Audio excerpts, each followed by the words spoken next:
Salut les gones, le mercato est de retour et les vidéos mercato du dimanche aussi. Si tu ne veux en rater aucune, abonne-toi et active la cloche. Si la vidéo te plaît, n'oublie pas de liker, ça aide énormément la chaîne. Bon visionnage. Comme révélé par Foot Mercato et confirmé par Hugo Guillemets, Mohamed Ouedraogo va rejoindre l'OL. C'est un latéral gauche offensif de 23 ans qui est un international burkinabé. L'OL s'est mis d'accord avec son club Al-Tak pour un transfert de 2 millions d'euros plus 500 000 euros de bonus.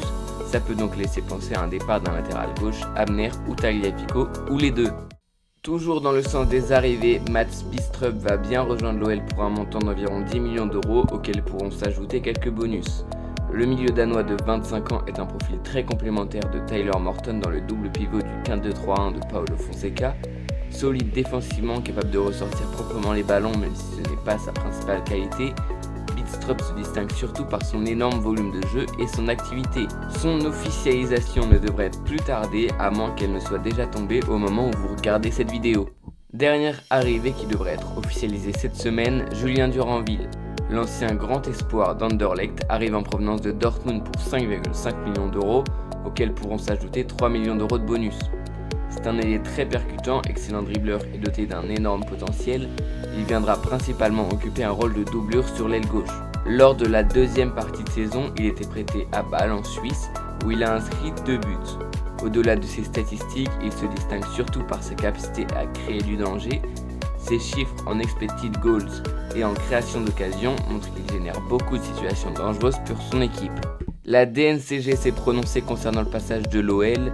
Le club lyonnais écope d'un encadrement de la masse salariale mais évite toute sanction plus lourde. Cette décision permet désormais à l'OL d'officialiser les différentes recrues évoquées précédemment. Elle acte également la reprise du club par Michel Kang qui devient officiellement propriétaire de l'OL. Du côté de l'organigramme, il y a peu de changements. La principale évolution concerne Mathieu Louis-Jean qui est promu directeur sportif après avoir occupé le poste de directeur technique. Pour terminer, on se penche sur l'ancien patron de l'OL, John Textor. Selon les informations de l'équipe, le club va continuer à financer pendant encore 7 ans un luxueux bureau pour un coût total d'environ 1 million d'euros. Le problème, c'est que ce bail ne peut pas être résilié par l'OL. Le club devra donc assumer cette dépense jusqu'à son terme, même si ce bureau est destiné à John Textor. C'est déjà la fin de cette vidéo, merci à tous de l'avoir regardée. Si elle vous a plu, n'hésitez pas à laisser un like ou à vous abonner, ça aide énormément la chaîne. Vous pouvez aussi booster le contenu. Et pour suivre toute l'actualité de l'OL au quotidien, retrouvez-moi sur Instagram et sur X. On se retrouve très vite pour une prochaine vidéo. Allez l'OL!